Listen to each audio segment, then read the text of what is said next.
Ne-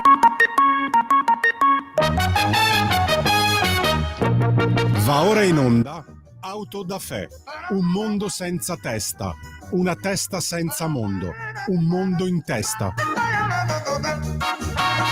On est parti samedi dans une grosse voiture, faire tous ensemble comme pique-nique dans la nature. En emportant des paniers, des bouteilles, des paquets et la radio. Jean-Pierre? Eccoci qua, come dicevo prima, già lo vedo e lo saluto e lo ringrazio, con noi Max del Papa per quest'oretta fino a mezzogiorno, poi ritorneremo dalla prossima settimana più o meno al consueto orario, no, più o meno no, al consueto orario dalle 10 alle 11. Max, grazie per essere con noi e buona mattina, come va? Come stai? Che ti passa per la testa? Speriamo che quest'altra diretta non salti per qualche problema di copyright, perché la settimana scorsa, curiosamente, si parlava di certe cose sparite da YouTube per degli strani pretesti di copyright. Forse se la sarà presa Bob Dylan, chi lo sa. Bob Dylan, insomma, tra un po' con Bob Dylan ci avviciniamo ai 70 anni del diritto d'autore, ma comunque lasciamo stare. Forse il ministro Speranza, insomma, è più probabile, direi, forse. Sono quelle coincidenze esoteriche, sai. Sì, infatti. Max, io quindi per non sbagliare, sai cosa facciamo? La musica la mettiamo tutta alla fine e la tiriamo fuori dopo la sigla di chiusura.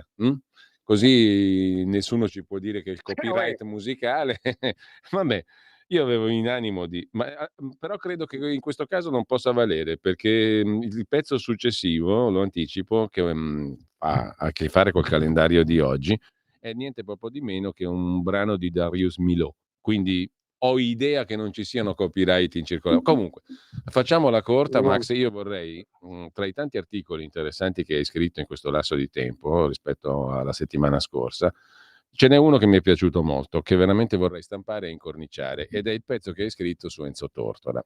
Ci arriviamo, però permettimi una piccola nota iniziale, perché ho citato poco fa un interessante articolo del professor Luca Ricolfi, che è uscito l'altro giorno sulla Ragione, che adesso si trova sul suo sito fondazioneium.it, nel quale il professor Ricolfi, con la sua consueta, direi, spietatezza sabauda, e con il suo amore per i dati, ci fa presente una cosetta semplice, che partendo da un episodio illuminante, diciamo, per molti versi, cioè una nuotatrice italiana della squadra dell'Italia che a Singapore ha fatto un furtarello, si è fottuta un profumo come Fassino e lo ha infilato però nella borsa di una collega, di un'altra atleta praticamente, la quale è stata poi puntualmente beccata. È dovuto intervenire l'ottimo Tajani per risolvere la questione della ladruncola. Perché è dovuto intervenire? Perché a Singapore ci vanno giù pesante con chi commette dei reati, no? Quasi, praticamente quasi. Solo che il punto, il professor Ricolfi dice sì, certo, Singapore non può essere paragonata a noi, perché noi siamo una democrazia, no? Però dice, dovremmo cominciare a riflettere sulla nostra forma di democrazia, perché qua i numeri parlano chiaro. A Singapore, che tutti possiamo, diciamo, inorridire perché è vietato masticare il chewing gum, è vietato buttare le cicche per terra, che dovrebbe essere vietato anche da noi, ma là lo fanno rispettare. Allora, il fatto di avere dei divieti e di farli rispettare ha drasticissimamente abbattuto i reati. Allora, il punto è farli rispettare i divieti. Quindi il professor Ricolfi, che proprio stupido non credo che sia, a me non mi è mai sembrato uno stupido, ci fa notare proprio questo, che noi possiamo prenderli per il culo finché vogliamo, quelli di Singapore, e dire che loro non sono democratici. Magari non lo sono secondo determinati canoni, per carità, però forse qualche riflessioncina sul nostro tipo di democrazia la dobbiamo fare, perché se là c'è un 99% di reati in meno, insomma, qualche cosa da imparare forse ce l'abbiamo. E io questa cosa qui, questa annotazione l'ho messa in pari con una vicenda che è subito scomparsa, non lo trovo più, non trovo aggiornamenti, perché l'altro giorno, in quel della simpatica cittadina ridente ai piedi delle Alpi di Erba, sono entrati in casa 5 banditi di una signora di 87 anni. L'avrei vista sta storia, no? L'hanno malmenata per ore, non aveva più niente questa povera donna di ori e compagnia bella, perché gli avevano già rubato tutto in precedenza. Alla fine se ne sono andati col resto della pensione, 200 euro. Il punto è che a ogni richiesta, dammi questo, dammi quell'altro, questi 5, che la stampa ha definito come parlanti italiano ma con accento straniero, forse nordafricano, che prendevano ordini da uno di questi 5, quello che ha avvicinato la Me vittima. l'immagino come Ecco, parlavano italiano. il capoccia di questi qui assestava schiaffi all'87enne ogni volta che le chiedeva dove fossero gli ori, i preziosi, e lei cercava di convincerli inutilmente, perché non ce li aveva proprio, che non aveva nulla. E questo è il racconto che la donna ha fatto ai carabinieri e prima ancora ai figli. Questi qua si sono allontanati con 200 euro, hanno scassinato l'abitazione, una modestissima abitazione di questa signora, per entrare, e hanno devastato completamente, oltretutto, la casa di questa signora, cassetti aperti, svuotati, armadi e mobili rovistati, in cerca di qualcosa che non c'era.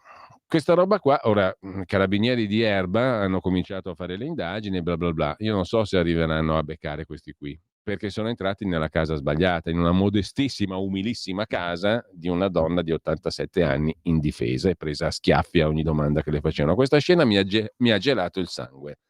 E quindi io direi che il modello Singapore qua è il minimo che noi dovremmo vagheggiare, o no, Max? Perché ho forte dubbio anche che questi 5 infami, che questi 5 schifosi verranno mai presi.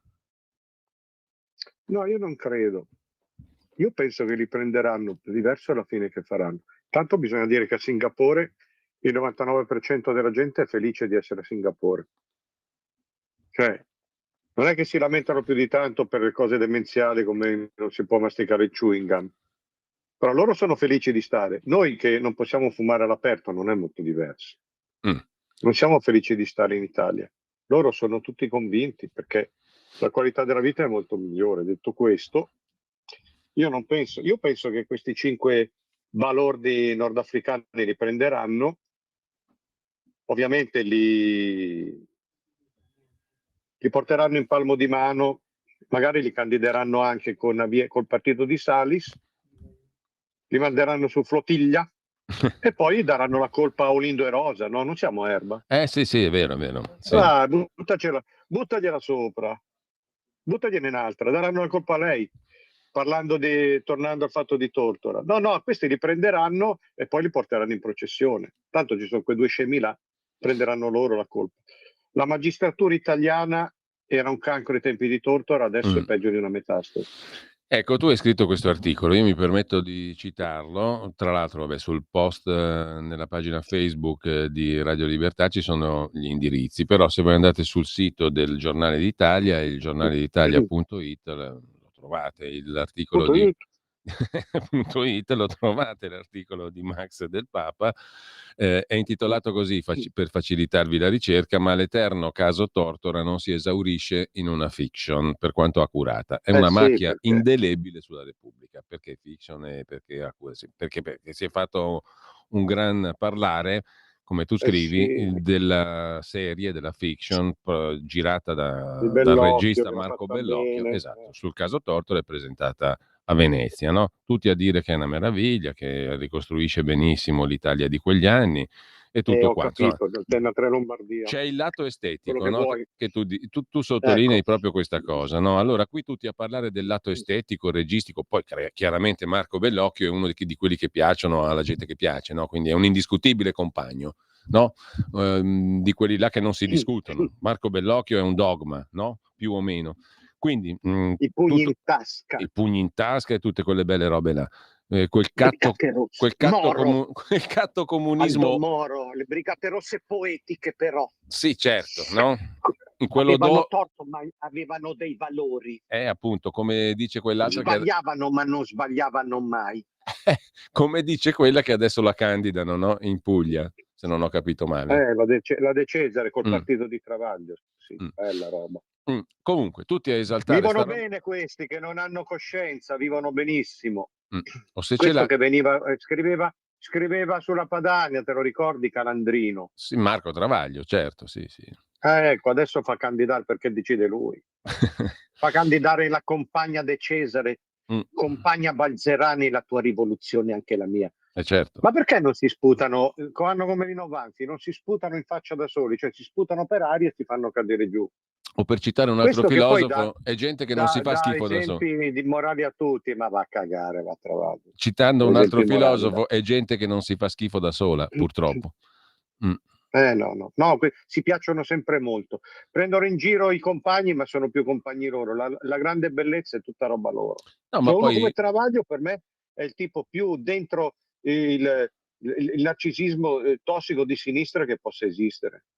poi essendo di destra, all'origine è interessantissima la parabola, no? Perché ci fa Sì, beh, capire vabbè. che il Questo qui era di fascismo... destra quando gli faceva comodo, poi dopo in realtà c'è sempre quella matrice totalità Ecco, appunto, antidemocratica. Adesso è un putiniano totale, è dopo quello, loro se lo dici ti querelano, ma è quello basta lì andare a vedere. il trait d'union, è Io, l'autoritarismo. guarda, quando mi faccio la rassegna stampa la mattina, il Fatto Quotidiano lo salto per disperazione, perché cioè, è impossibile, è una cosa incredibile. Il Foglio è un giornale criptico, ermetico, e vabbè, che scrivono tutte delle robe loro, così fanno gli eleganti, ma quello di Travaglio è di una malafede, è di una faziosità che non puoi leggerlo senza star male. O sei un grillino, oppure, cioè, io capisco che ognuno c'ha un padrone, però dai, qua. Questo qui è passato a dire che Putin è... Basta vedere Putin dove è andato adesso, con Xi, con quello della Corea del Nord. Sì, sì, sì. Sta facendo dice no, ma è tutta colpa. Putin non fa niente di male. Hanno appena fatto È stato entrare per provocato. simpatia anche quelli dell'ex Birmania, del Myanmar. Hanno detto che è gente fantastica. I Sì, generali del Myanmar sono il top del top. tutta gente democratica, sì, perché Mm. è il solito discorso, la democrazia fa schifo qui e quindi tutto è meglio che qua. Sì, ho capito che fa schifo qui, sì, ci ho fatto un libro, appena adesso lo faccio uscire. Ah, Però da lì a dire a che Putin proposito, è il padre della patria, Putin ha appena imposto un libro di testo in Russia totalmente revisionista, dove dicono che Stalin è il padre della patria, non ha mai sbagliato, e loro si ispirano alla continuazione di Stalin, cioè vogliono fare la grande Russia sovietica. C'è Travaglio in zuppa in quella roba lì. Dai, su. Cioè, beh, la gente che... Max, Vabbè che lo seguono ormai in pochi. poi Però, sentiremo anche le opinioni di chi ci ascolta perché apriremo le linee. Però sì, prima io vorrei... magari oggi le filtriamo, perché con i soliti trollini che ci sono, che non ce la fanno Sì, molto. no, ma poi te mi hai raccontato una cosa che mi ha lasciato molto, molto male, diciamo, perché io avevo attribuito buona fede Sì. a un pirla che non era in buona fede per niente settimana No, scorsa. te l'avevo detto subito, poi si è Eh, saputo che vabbè, comunque, questi qua vengono perché così mea hanno un culpa, po' perché di... io sono un tipo semplice, Ma vedrai diciamo. che torna anche oggi. Vabbè, Dopo ce ne lo accorgiamo. avvertiamo, l'abbiamo sgamato, dai. No, è per dire, Mm, scusa, che quando si dice, questo del Papa dice le parolacce, che vergogna, mm. eccetera, poi magari ti si accodano. Non è una critica genuina. Cioè, questo qui veniva lì per criticare, per provocare, poi si è saputo. Me l'hai spiegato Cioè, te era anche uno che non si metteva il nome, che non aveva neanche il nome che diceva. e io ci ho Figurati. abboccato, Vabbè, ma fa mi niente. riporto dietro questi da Vabbè, senti, torniamo poveracci. all'articolo, perché questo è veramente un articolo che segnalo a chi ci segue, è da leggere, è un bellissimo articolo, non è la solita rievocazione di una nobile figura di Enzo Tortora, eccetera, eccetera. No, qua si parla di Enzo Tortora, ma si parla del cuore della questione, no? Perché tu giustamente nella premessa scrivi, ok, va bene il Bellocchio e Venezia, è bellissima serie, stupenda, girata benissimo, ricostruita un'Italia meravigliosamente bene tra gli anni 70 e gli 80, oh, fantastico, però superiamo tutta questa fuffa e andiamo al dunque. Che cosa fu il caso Tortora? Perché questo è il cuore della questione, no? Che cos'è? Che cosa è Un stato e che cosa martirio. continua a essere il caso Tortora, Max? È la macchia sulla coscienza dell'Italia. Fu un martirio per un uomo innocente che però andava spazzato via perché stava sui coglioni, perché aveva difeso il commissario Calabresi, perché era un liberale di destra, scriveva per Monti. E allora poi era uno che nel 1970 polemizzava con il compagno Gaber, sai Gaber con Luporini, faceva quegli spettacoli qualunquisti, no? Sui fascisti, sui cose, e lui gli diceva, ma caro compagno Gaber, tu pretendi 1 milione a sera nel 1970, pretendi 1 milione a sera per esibirti, poi vai lì a fare il pugno chiuso. Allora uno così sta sui coglioni e hanno aspettato l'occasione giusta. Questa è la macchia proprio perché intanto non si sa perché proprio lui. No, poi giustamente, Preso. Max, tu sottolinei che questa qui è una macchia che non riguarda solo la magistratura, No. ma riguarda anche l'informazione, la politica e la Sì. pubblica opinione, cioè noi tutti. Sì, perché l'hanno mollato tutti, l'hanno dato in pasto. La magistratura vabbè, l'ha preso, l'ha messo nel mirino.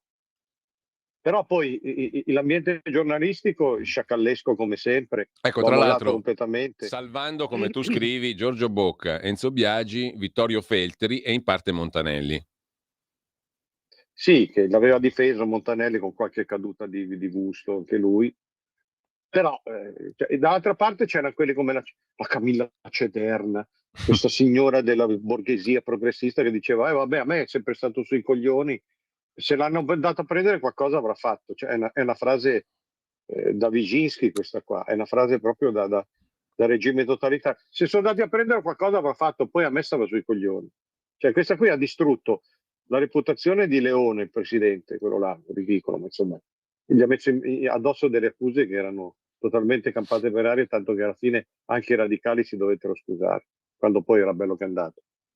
E allora con questo qui ha fatto la stessa roba, e tutti dietro.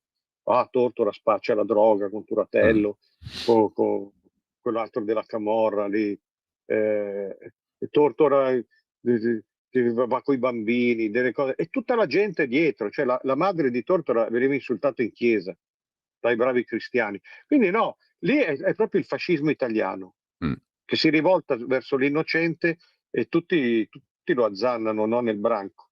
Poi dopo, quando la cosa si dimostra che è stata una carognata, un'infamia, tutti che fischiettano.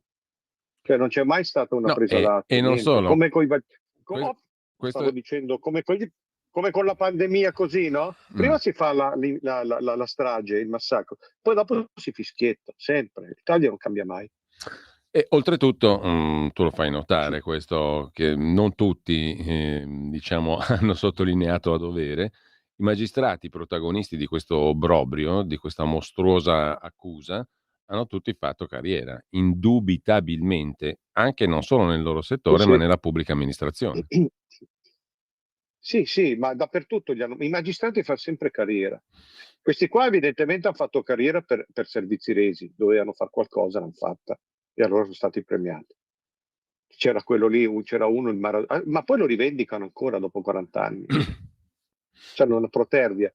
Poi sai, i magistrati fanno carriera nella burocrazia, poi entrano direttamente in politica, o diventano coscienze morali, scrivono sui giornali di travaglio, oppure vanno in televisione, gli danno da dirigere le case editrici, poi dopo fanno i corsi insieme a quello Gimbe che dava le patenti, quello di Gimbe che faceva lui il bollettino dei cosi, dei contagi, quello lì dà le patenti virtuose alle regioni che lo finanziano. C'è una roba così. E questo qua entrava nelle scuole con degli ex magistrati a dire ai ragazzi come dovevano fare per curarsi, per immunizzarsi, eccetera, eccetera. Ecco, L'Italia è una roba disperata. poi Non cambia mai. parliamo anche dei pentiti che hanno accusato Tortora Sì, falsamente, no? Anche loro, come i sì, magistrati, tu scrivi, anche loro, sta come i roba. magistrati, hanno avuto una felice sorte, no? Sì, Addirittura sì. uno di questi infami è stato insignito del premio della libertà. Ma che cavolo di premio? La libertà sua, la libertà perché si erano liberati di Tortora. C'era uno, quello Melluso, detto Cia, che era un camorrista, l'ha accusato per 20 anni delle robe turpi, poi ha detto no, ma sai, io dovevo farmi su dei soldi, dovevo avere dei permessi di pena, mi hanno detto di farlo e l'ho fatto. Sì, ma siamo sempre lì, chi è che te l'ha detto? Perché io non posso pensare che un pool di giudici, vabbè, questi qua hanno fatto delle robe che su 700 inquisiti poi gliel'hanno assolti più della metà e tutto, però io non posso pensare che dei giudici vanno a prendere uno come Tortora, che all'epoca faceva 28 milioni di spettatori ogni venerdì, così perché si sono sbagliati, non è sbagliato niente. Questi Ecco, hanno agito dietro mandato, come sempre fa la magistratura a livello. Ma quale sarebbe stato il mandato? Perché secondo te? Non lo so, è questo, perché lui stava sui coglioni. Mh. Ma sai, Ecco cioè, non è mai stato chiarito, però guarda che è molto semplice, perché in Italia anche è uno stagno. C'è l'invidia, regna l'invidia. Basta che uno che ha un amico giudice così dica guarda, quello lì mi sta sui coglioni, quello fa 28 milioni ogni sera con il pappagallo, è lagnoso, è melenso, fanno fuori. no, che Tortora non fosse diciamo proprio, come gli altri, per usare un'altra definizione un po' ambigua, però Scusate, ma io devo bere perché sapete, mh, lo dico sempre a quelli che mi vogliono bene, che mh. sperano. Il post chemio dopo 2 anni, dopo un anno devo ancora depurarmi, quindi devo bere 3 litri al giorno. Questo per quello che ci hanno fatto quelli che ci vogliono tanto bene. Questi sono i lasciti della chemioterapia. Ecco, dicevo Max, tu nell'articolo Dopo su YouTube ci bloccano. vabbè. Tu Io di sono più incazzato ancora della settimana scorsa, figurati. beh, insomma, Magari lo dico meno perché voglio meno, però sono ancora più incazzato. ma ne hai tutte le ragioni, Poi insomma. parlando di ste robe, Va bene tutto, però cioè una roba come Tortora, io ci ho fatto anche un monologo teatrale una volta, mh, che poi non mi hanno chiamato più a girare perché lì c'è una cattiva coscienza sempre di tutti, in particolare della sinistra, che preferisce, la sinistra riesce a stare con Tortora, fino a un certo punto. Con Tortora vilipeso, come fanno adesso dopo Bellocchio, no, i giornali di sinistra, mh-mh. però sempre anche con la magistratura, perché gli fa comodo. A me mi ha veramente sconvolto quella roba lì, fin dall'epoca, Ma perché infatti vedevo proprio questo qui che si consumava e naturalmente si è ammalato, è morto di cancro, perché di dolore si viene il cancro. ma sai che cosa? Ma poi E, la cosa oscena è anzi, che io appello qua, faccio l'appello, se qualcuno vuole, io lo vengo a fare ancora quel monologo lì, era molto bello. Cioè, è un po' quello di cui stai parlando tu dell'articolo, un po' più approfondito, beh, però è un monologo che io vorrei fare. sarebbe interessante anche magari farlo in radio, una volta. No? Quando vuoi. Sì, è anche molto radiofonico, andrebbe bene. Facciamo Magari lo una facciamo. lettura radiofonica, la approntiamo. Magari un giorno che No, sei perché siccome tutti dicono di essere garantisti, però questo qui è proprio stata la tomba del garantismo. appunto, appunto. E il garantismo è solo per i Maranza, per i Però sai che delinquenti, cosa Max? È che qui mi viene facile osservare, io non credo che sia smentibile questa osservazione, che come tu scrivi chiarissimamente, ma i conti con questa vicenda Tortora non li ha fatti più nessuno, ma neanche di quelli che si no, dicono garantisti, a prescindere dalla loro collocazione ma, politica. ma è proprio a maggior ragione, niente, niente, niente, Per niente. Mai, questo è mai, un mai, mai, buco mai. nero della nostra coscienza democratica, chiamala come vuoi. Cioè questo è un buco nero vero, perché nessuno ci ha Sì, fatto i conti fino in fondo e nessuno ha tratto da questa abominevole, mostruosa vicenda quello che si doveva eh, trarre per fare qualche passo mi ero avanti. quasi dimenticato. Il monologo, da quale ho tratto un ebook, Mh. credo che si trovi ancora su Amazon, si chiama In difesa è la parola. In difesa? È la parola. Mh. Lo facciamo in radio, però, fammi fare un passetto indietro, perché tu citi di Tortora quella che io ho trovato una sua bellissima frase, no, e che ti dice anche che soggetto era e perché potesse suscitare quelle invidie e quelle come dire, potesse essere così mal visto anche nel suo ambiente e non solo. Perché lui diceva questa cosa, tu la citi e io l'ho trovata fantastica, no, come frase: "Io non ho colleghi, perché la parola colleghi l'ha inventata credo la È mafia". diventata la mafia. Eh. Sì. Cioè uno che ragiona così, Ecco, io no, quel monologo, quell'ebook monologo lo apro proprio con questa frase. E la voglio ripetere qua. Io non ho colleghi. La parola collega l'ha inventata, credo, la mafia. Se qualche collega si fa per dire ha di che lamentarsi, non ha che rivolgersi a me per un chiarimento o al codice penale, come diritto di chiunque. Ma ai ricatti della colleganza non cedo. Io dico la mia, contro e su chi mi pare. Poi tu mi chiedi perché uno così l'ha fatto fuori. ma sì infatti, infatti.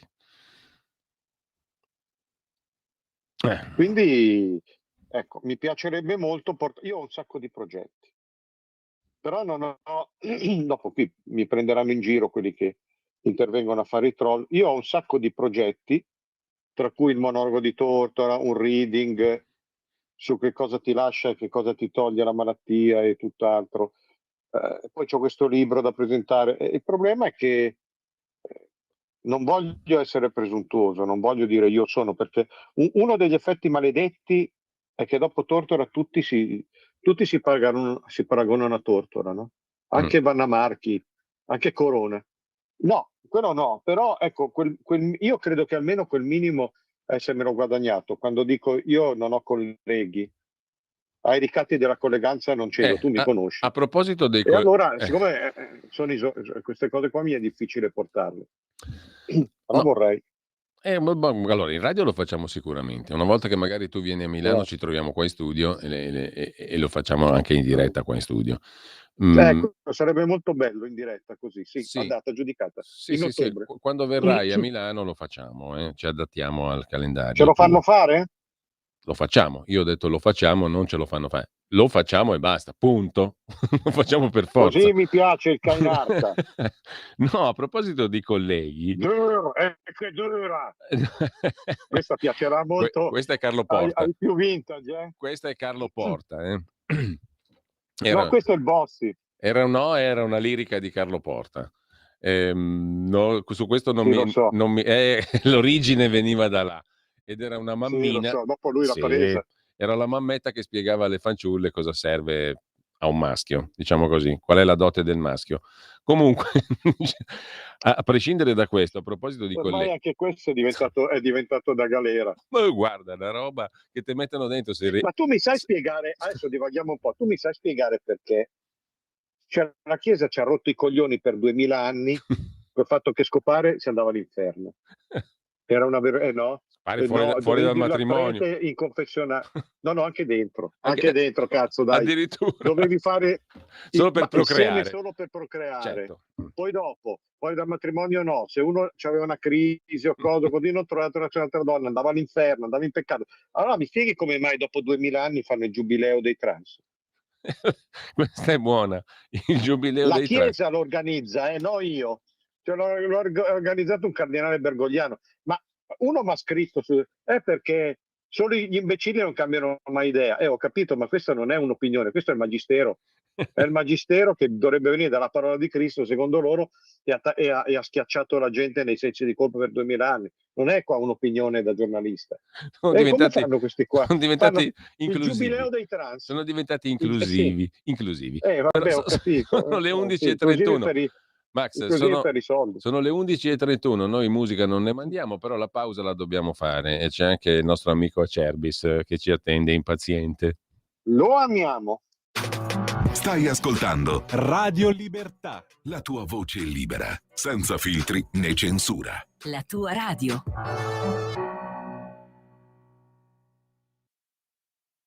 Lo amiamo perché ci offre sempre le cose più buone e naturali. Linea Alberto Acerbis. Buongiorno cari amiche, buongiorno cari amici di Radio Libertà. Prima di lasciarvi alle vacanze del mese di agosto, voglio farvi un'offerta davvero straordinaria. Parliamo di GastroFree. GastroFree in questi giorni sta avendo, chiaramente si mangia qualcosa di più, si esagera un pochettino, però GastroFree si usa tutto l'anno, in modo particolare in questo periodo. Perché? Perché GastroFree è una soluzione alla bava di lumaca, uno sciroppo, non ha controindicazioni, alla bava di lumaca con tutti i principi attivi che ha la bava di lumaca e tutti gli estratti di origine vegetale presenti, quindi un prodotto naturale. Per coloro che soffrono di iperacidità, che soffrono di reflusso gastroesofageo, quando mangi qualcosa ti si gonfia la pancia, quando rinunci a mangiare quella cosa che hai sempre mangiato perché non la digerisci, perché ti svegli di notte e continui a bere, allora provate, perché ormai la cosa è risaputa, è un successo straordinario da 15 anni, GastroFree. Chiamate 030 68 40 408. La bava di lumaca con i suoi principi attivi crea un film bioattivo che blocca l'attacco dell'acidità, neutralizza l'iperacidità, il gonfiore di stomaco, il bruciore di stomaco. Quanto è brutto mangiare un qualcosa e sentirsi quel bruciore alla gola, allo stomaco. Prima di andare a mangiare qualcosa di importante, fate 3 vasettini, 3,59 euro. Cioè, calcolate che questo è un prodotto che ha un valore commerciale, ma lo sapete, di 35-38 euro uno, 59,3, scadenza deve essere 2 anni e mezzo. Però voi abituatevi, fate un investimento sulla vostra salute in maniera naturale. GastroFree, la nostra soluzione alla bava di lumaca per chi ha il reflusso, gastroesofageo, il bruciore di stomaco, l'iperacidità, gonfiore, fa fatica a digerire. Allora, facciamo una bella cosa. Io non posso farlo per tutti perché è un'offerta che non esiste, però se volete ricevere senza pagare il trasporto, quello non lo pagate. 3 flaconi di GastroFree che poi vi tornerà utile anche a settembre, ottobre, 59 euro. Però chiaramente questo vale per le prime 20 telefonate allo 030 68 40 408. Buona estate. Allora, eccoci qua. Max, lo amiamo, chiaramente. Lo amiamo. Esatto. Però io vorrei tornare adesso, seriamente parlando, al tuo articolo, perché lo voglio vivisezionare, perché dentro c'è una quantità di questioni che ci riguardano ancora oggi tutti. Perché come tu scrivi e come giustamente fai notare, a proposito di colleghi, parola inventata dalla mafia, tutti sapevano tutto, come spesso accade. Tu hai fatto la cronaca giudiziaria, ne sai benissimo qualcosa, e poi con Mani Pulite c'è stato il trionfo di questa prassi, no? Tutti sanno tutto in anticipo, perché la macchina mediatica su Enzo Tortora, giornalisti, fotografi, eccetera, è bella che è predisposta fin da prima. Cioè viene fatta trapelare la notizia in modo tale che questo venga poi fotografato in manette, eccetera, con quella faccia indimenticabile, perché il viso, il volto di Enzo Tortora arrestato, cioè ti dice tutto di quest'uomo, no? E della tragedia che gli è precipitata addosso. Però era tutto pronto. E di tutti questi fotografi, giornalisti, colleghi, nessuno ha avuto un mezzo dubbio? No, ce l'avevano tutti. Ah, Più che i dubbi avevano le certezze, però non gliene fregava niente, anzi ci mangiavano sopra, ci speculavano perché erano delle iene.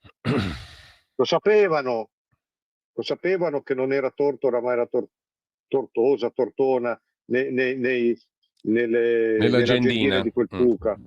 Lo sapevano che quel pittore fallito, quello Magutti, come si chiamava, si era inventato tutto. Lo sapevano che Melluso, che era uno che mangiava i pezzi di cuore alla gente in carcere, e quell'altro, il Cia lì, Melluso, si erano inventati tutto. Lo sapevano che quello squilibrato che l'aveva accusato per primo l'aveva fatto per invidia perché voleva vendere dei centrini fatti in galera, e Tortora non se l'era sentita di presentarli a Portobello, ma gli aveva fatto avere 800.000 lire per pietà. 800.000 lire non erano poche in quegli anni lì anche.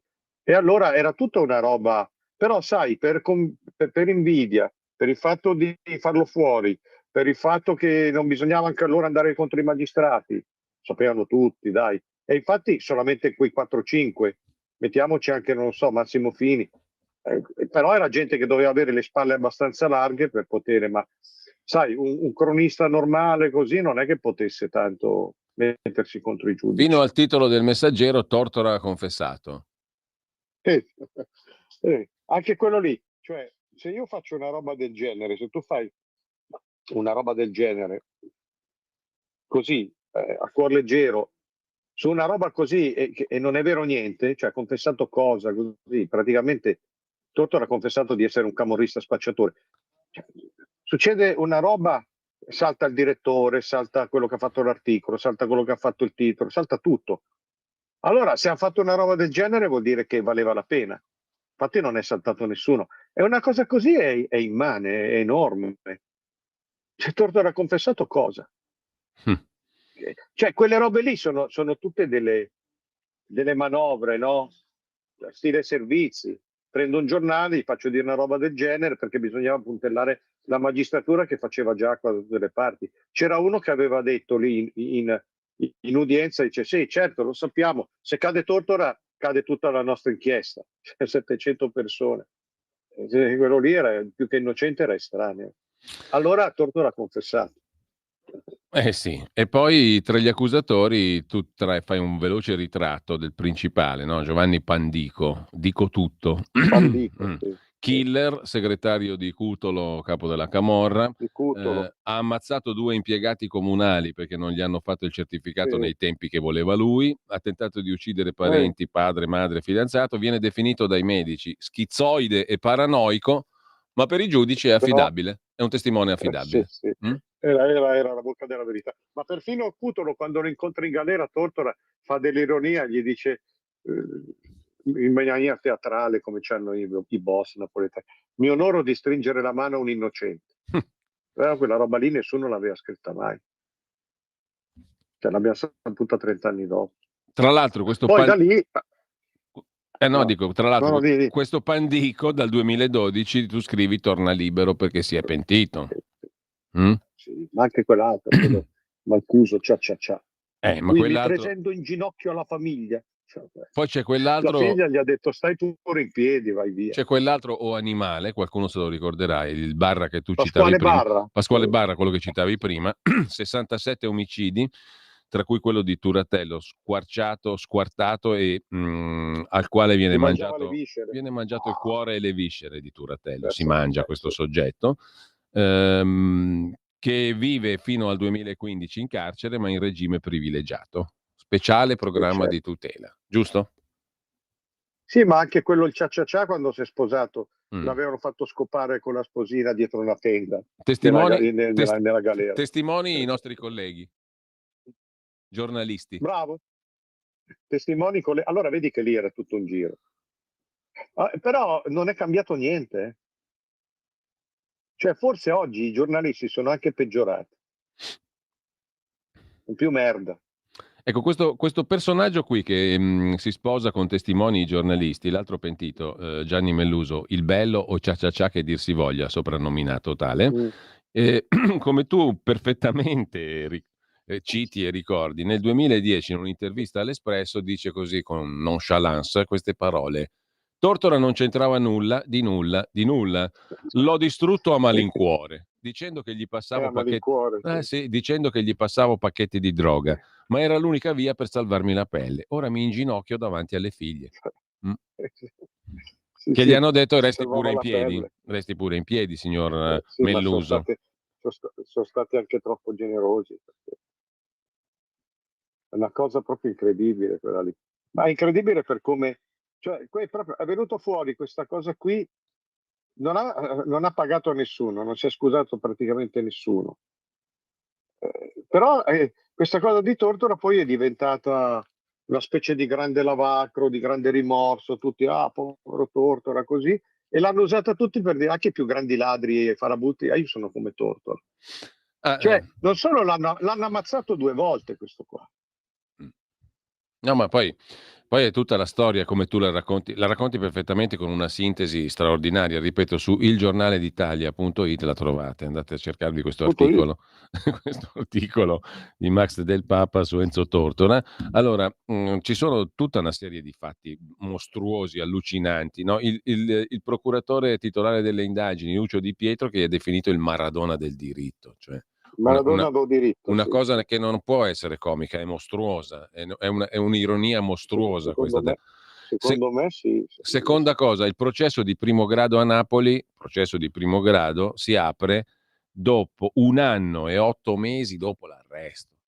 Cioè, ieri sera mandavano, non so in che rete ancora per l'ennesima volta, il detenuto in attesa di giudizio, no? Il film di Nanni Loi con Alberto Sordi. Ma dove c'era gente incazzata perché erano 7 mesi, 8 mesi in carcere. Qui praticamente 1 anno e 8 mesi per celebrare il processo di primo grado. Che si conclude poi 6 mesi dopo con la condanna a 10 anni e 50 milioni di multa. Nel frattempo però Enzo Tortora, grazie a Marco Pannella, viene eletto deputato al Parlamento europeo. 2000 pagine di sentenza vengono prodotte, no? E c'è una frase capolavoro un'altra di quelle cose che ti rimangono. Nella sentenza c'è scritto, tra l'altro, sono frasi virgolettate che tu inserisci nel tuo articolo, c'è una sentenza nella quale, in nome del popolo italiano naturalmente, si è osato scrivere sentite che roba, l'imputato Tortora non ha saputo spiegarci il perché di una congiura contro di lui. Diceva no, ma è lui che deve dimostrare che è innocente, non noi che è colpevole. Cioè, facevano le vittime, no? Dicevano, lui ci accusa, allora ci spiegasse perché ci accusa. Questa è Certo. l'Italia del diritto. E il pubblico ministero dice: ma questo qui, Tortora, è un uomo della notte, ben diverso da come appariva a Portobello. È stato L'uomo della votato dai notte, camorristi sì. al Parlamento europeo. È l'uomo della notte, sì, sì. L'uomo della notte. Dopo lui, quando si prende l'immunità parlamentare a Strasburgo, ci rinuncia subito. Sì. Si fa rimettere Arrestare. agli arresti domiciliari. Sì, sì, sì. E c'è una diretta, credo con Biagi, dove lui si confronta con quel vigliacco farabutto di Toni Negri e gli fa un culo così, proprio sulla base del dire, sai che Toni Negri, candidato da Pannella, scappa in Francia, no? Certo. Perché dice mi perseguitano. Lui torna e si fa arrestare ancora. Allora lì c'è proprio la dimostrazione plastica di come questi intellettuali, questo Negri, che era in grado di condizionare il discorso a sinistra, che era salutato con reverenza anche all'interno della comunità accademica, perché Negri quando parla, cioè, era un cialtrone. Di fronte a un uomo colto e determinato come Tortora, Negri fa la figura del miserabile, del cialtrone, balbetta, non sa cosa dire, cioè fa dei discorsi che neanche Miss Italia, di una pochezza totale, e Tortora lo sbugiarda. Tortora, che è già malato, che è già minato, va incazzato. Sono tutte ragioni per cui questo qui va fatto fuori. Dalla sinistra non ha difeso nessuno. Allora, lui viene arrestato, se non sbaglio, il 17 giugno, sì, il 17 giugno dell'83, no? Sì. 17 giugno dell'83 e il 15 settembre dell'86, 3 anni e qualche mese dopo, in sede di secondo grado di giudizio, la Corte d'Appello di Napoli distrugge la sentenza di primo grado, quella nella quale è contenuta quella perla che abbiamo citato prima. L'imputato non ha saputo spiegarci il perché di una congiura contro di lui. Allora, 15 settembre 86 viene assolto, no? E torna in TV, però è la sua fine. Da lì a un anno e poco più muore. Io lì ho un ricordo anche personale che vorrei condividere qua, che è molto doloroso. Io ho fatto una fiction, come si chiama? Una graphic novel istantanea su di lui, con quello che era un giovane che è stato secondo me il più dotato, il più bravo, un poeta del ritratto e del disegno, che si chiama Nazareno Giusti. Sì. Un ragazzo che a 29 anni si era occupato già appunto di Tortora, di Palatucci, quello che aveva salvato tanti ebrei sotto la guerra italiana, di Guido Rossa, di Ligabue, il pittore, naturalmente, di Giovannino Guareschi. Io inviterei a andare a scoprire, a riscoprire i lavori di Nazareno Giusti, che nella vita faceva il poliziotto, ma era un intellettuale. Si è sparato, si è ucciso con la pistola di ordinanza 6 anni fa, nessuno ha saputo perché. Era un grande amico. E abbiamo fatto insieme questa cosa per la lettura del Corriere della Sera. Io avevo messo i testi. Nazareno ha concepito un solo disegno, una sola striscia, tutta in verticale, come una torre, dove si vedono gli occhi di Tortora giganteschi, come in un piano sgranato, primissimo piano. E sotto ogni disegno si vede la fisionomia, gli occhi sempre più piccoli, poi arriva lui, la foto, la faccia, il corpo. L'ultimo disegno, eccolo lì, si vede infatti, l'ultimo disegno, si vede un Tortora microscopico, vede qua, davanti al pubblico di Portobello, che dice: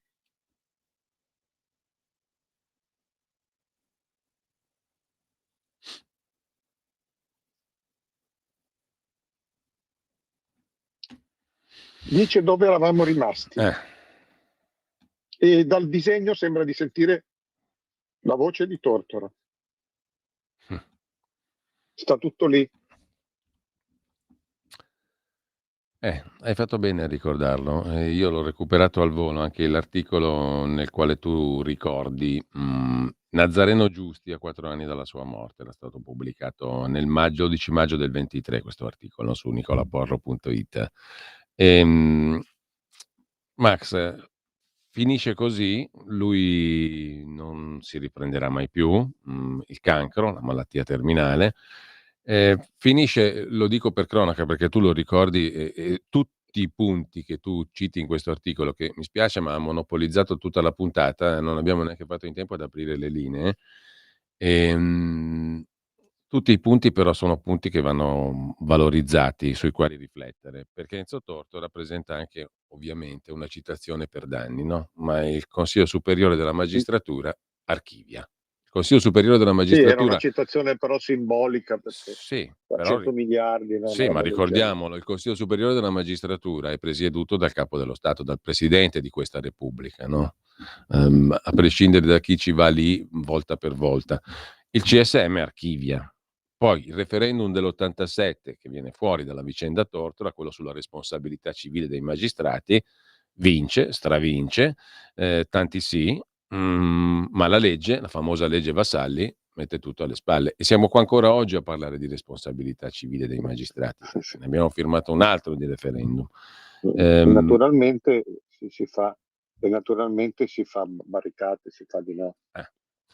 E poi tu ricordi anche l'ultima intervista di Enzo Tortora al Testimone, il programma di Giuliano Ferrara, che poi verrà Di Giuliano Ferrara, che cioè. poi verrà a sua volta querelato da 3 giudici per questa intervista. Tu la definisci un'intervista atroce.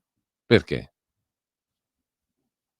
Perché lui stava morendo, cioè aveva proprio la voce già di quello terminale, e si confronta con uno di questi qua, gli ricorda di quando questo giudice gli aveva detto: ma sì, dai, Tortora, facciamo 6 anni, non se ne parla più. Invece di E lui 10 con quella di voce lì, condanna, invece di 10 di condanna sì, facciamone 6.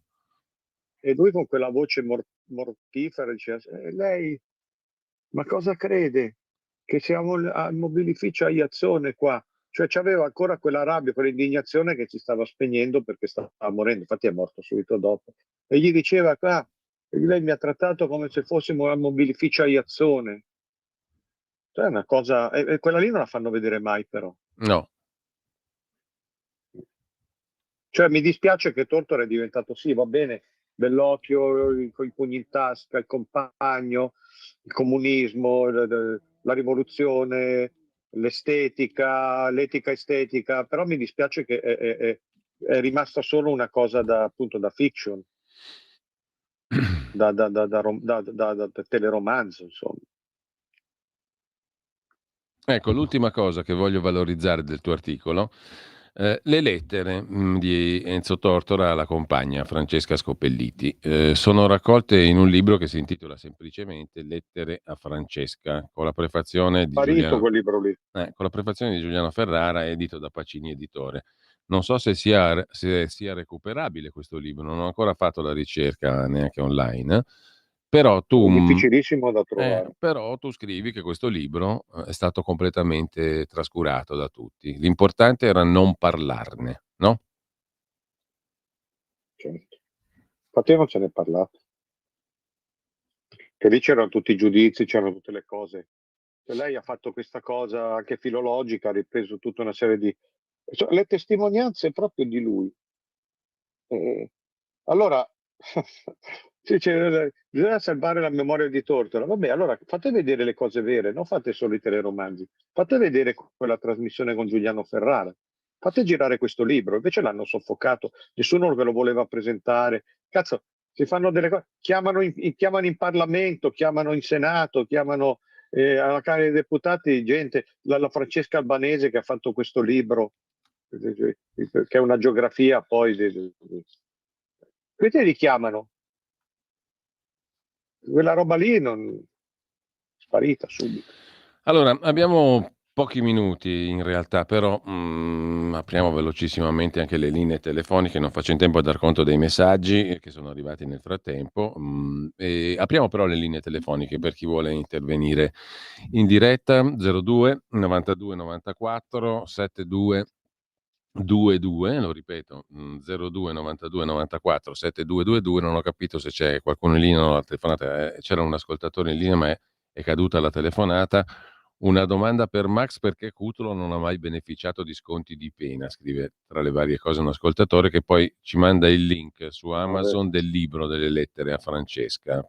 Credo che su Amazon, allora, secondo l'ascoltatore, Sì, secondo il su link che ci ha Amazon. mandato, forse si riesce a recuperare questo libro. Lettere a Francesca. Solo i bimbi, i pazzi e i magistrati non rispondono dei loro crimini, è la frase che sta sulla copertina di questo libro, che è nato anche su stimolo delle Camere Penali, dell'Unione delle Camere Penali, però in effetti è stato un libro pochissimo commentato e pochissimo discusso, no, Max? Perché se no non saremmo qui a dire che siamo di fronte al buco nero di tutte le coscienze, qua, delle coscienze civili, politiche, istituzionali, giornalistiche di questo paese. No, perché proprio non si è imparato niente dalla vicenda di Tortora, e tu l'hai visto negli anni successivi, nei decenni successivi, applicato su tutti gli altri casi a venire e su tutte le questioni che il caso Tortora implicava, no?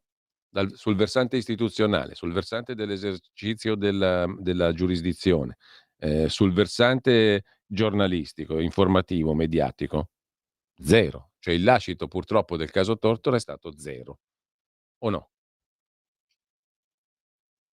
Ma io dico che è stato anche negativo, proprio perché è diventato un alibi per molti mascalzoni e è diventato una cosa da cartone animato, un modo di dire. Sì, sì. No. Una delle tante occasioni sprecate che ha questo paese per fare i conti con le sue pagine nere. Un grande esorcismo. Cioè, vorrei che ci si capisse quando si parla di uno che è stato scaricato in galera per mesi e mesi, che ha adottato per 2 anni, che da un momento all'altro ti bussano all'albergo in camera e ti dicono tu sei uno spacciatore camorrista. Cioè, ma io una volta che ero stato calunniato, diffamato da un'amica che mi metteva in bocca delle cose che non avevo mai detto, perché poi dopo un paio d'anni si è scusata. Io ne avevo fatto una tale malattia, per una cosa irrisoria, minima, personale. Ho fatto una tale malattia che a momenti ci muoio. Immaginatevi uno così, che si trova nella difficoltà di dire, di negare l'impossibile, cioè una roba che non c'è. No, ma poi a me mi manderebbe fuori di testa il fatto di capire il motivo per cui, perché non è un errore fatto da uno, qui è una cosa voluta, no? Calcolata, studiata, portata avanti per 2 anni, 3, cioè è una roba che uno dice, ma il motivo per cui, altro che il CSM archivia, ma cosa archivi? Lì devi aprire, se sei minimamente decente, una pratica e portarla fino in fondo e capire come nasce e perché questa storia, perché sennò non impari niente. Lo so. No? Lo so, non si deve imparare. Allora Max, si deve imparare. Noi ci salutiamo qua. Salutiamo anche chi ci ha seguito, sono tanti i messaggi che sono arrivati, ma non faccio veramente in tempo a leggerli, e sarebbe anche fuori luogo in questo momento. Io ti ringrazio Max, perché come al solito è stata un'ora di emozione anche e di verità. La nostra, diciamo. Ma io spero che veramente questa promessa che mi hai fatto di riuscire a venire lì e fare il monologo che dura una 70 di minuti e farlo tutto proprio in diretta lì in radio. Ma guarda, un giorno lo facciamo senza alcun dubbio. Quando... No, perché io penso che sia, adesso non è che può farlo chiunque, però penso che riparlare di quella roba lì nei termini che abbiamo fatto noi sia opportuno e sia emozionante, e credo che serva a tanta gente che se c'ha meno di noi non se lo ricorda questa non sa neanche di che si parla. Ma guarda, io sono d'accordo, dobbiamo solo trovare il giorno in cui facciamo il servizio pubblico. Penso di sì, penso proprio di sì. E te ne ringrazio già in anticipo. Grazie Se a i Max del lettori, Papa. poi gli ascoltatori vogliono dirci cosa ne pensano, rivediamo se vale la pena di farlo. Sì, non lo scrivano pure Io penso di sì. al 340 6709 659, scrivetelo. Max, un abbraccio, Beh. grazie. Buon pomeriggio.